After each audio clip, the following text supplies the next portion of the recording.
Hello.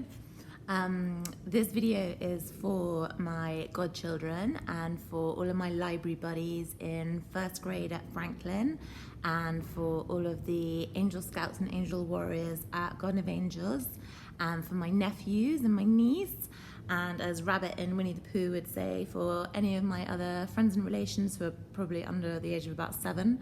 I'm going to be reading George's Marvellous Medicine by Roald Dahl. Illustrations by Quentin Blake. Chapter 1. Grandma. I'm going shopping in the village, George's mother said to George on Saturday morning, so be a good boy and don't get into mischief. This was a silly thing to say to a small boy at any time. It immediately made him wonder what sort of mischief he might get into. And don't forget to give Grandma her medicine at 11 o'clock, said Mother. Then out she went, closing the back door behind her. Grandma, who was dozing in her chair by the window, opened one wicked little eye and said, "Now you heard what your mother said, George. Don't forget my medicine." "No, Grandma," George said. "And just try to behave yourself for once while she's away." "Yes, Grandma," George said. George was bored to tears. He didn't have a brother or a sister. His father was a farmer, and the farm they lived on was miles away from anywhere, so there were never any children to play with. He was tired of staring at pigs and hens and cows and sheep. He was especially tired of having to live in the same house as that grisly old grunion of a grandma. Looking after her all by himself was hardly the most exciting way to spend a Saturday morning. There she is, grisly old grunion. "You can make me a nice cup of tea for a start," Grandma said to George. "That'll keep you out of mischief for a minute." "Yes, Grandma," George said. George couldn't help disliking Grandma. She was a selfish, grumpy old woman. She had pale brown teeth and a small puckered-up mouth like a dog's bottom. "How much sugar in your tea today, Grandma?" George asked her. "1 spoonful," she said, "and no milk." Most grandmothers are lovely, kind, helpful old ladies, but not this one. She spent all day and every day sitting in her chair by the window, and she was always complaining, grousing, grouching, grumbling, griping about something or other.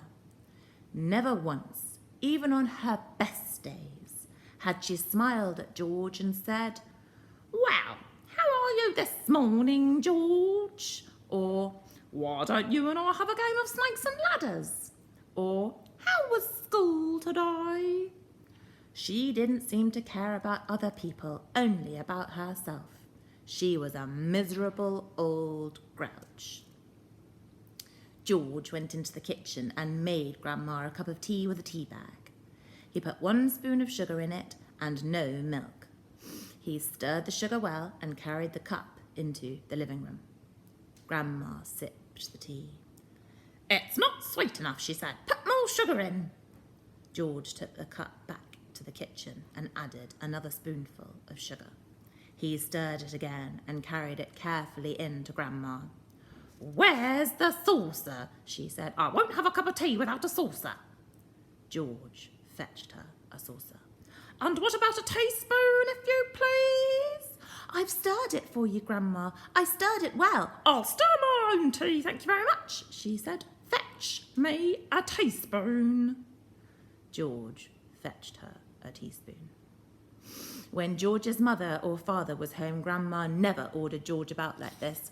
It was only when she had him on her own that she began treating him badly.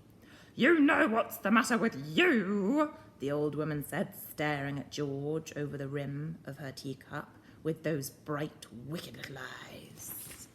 "You're growing too fast. Boys who grow too fast become stupid and lazy."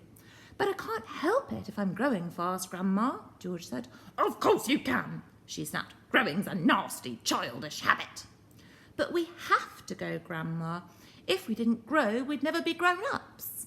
Rubbish, boy, rubbish, she said. Look at me. Am I growing? Certainly not. But you did once, Grandma. Only a very little, the old woman answered. I gave up growing when I was extremely small, along with all the other nasty childish habits like laziness, disobedience and greed and sloppiness and untidiness and stupidity. You haven't given up any of these things, have you? I'm still only a little boy, Grandma. You're 8 years old, she snorted. That's old enough to know better. If you don't stop growing soon, it'll be too late. Too late for what, Grandma? It's ridiculous, she went on. You're nearly as tall as me already. George took a good look at Grandma. She certainly was a very tiny person. Her legs were so short she had to have a footstool to put her feet on, and her head only came halfway up the back of the armchair. Daddy says it's fine for a man to be tall, George said. Don't listen to your daddy, Grandma said. Listen to me. But how do I stop myself growing? George asked her. Eat less chocolate, Grandma said. Does chocolate make you grow? It makes you grow the wrong way, she snapped. Up instead of down. Grandma sipped some tea but never took her eyes from the little boy who stood before her. Never grow up, she said. Always down. Yes, Grandma. And stop eating chocolate. Eat cabbage instead. Cabbage? Oh, no, I don't like cabbage, George said. It's not what you like or what you don't like, Grandma snapped. It's what's good for you that counts. From now on, you must eat cabbage 3 times a day. Mountains of cabbage. And if it's got caterpillars in it, so much the better. Ouch, George said. Caterpillars give you brains, the old woman said. Mummy washes them down the sink, George said. Mummy is as stupid as you are, Grandma said. Cabbage doesn't taste of anything without a few boiled caterpillars in it. Slugs, too. Not slugs, George cried out. I couldn't eat slugs. Whenever I see a live slug on a piece of lettuce, Grandma said, hi, lads. We'll press pause and we'll come back. What are you doing? I'm going to say hi. Hi. Hi. Who is it?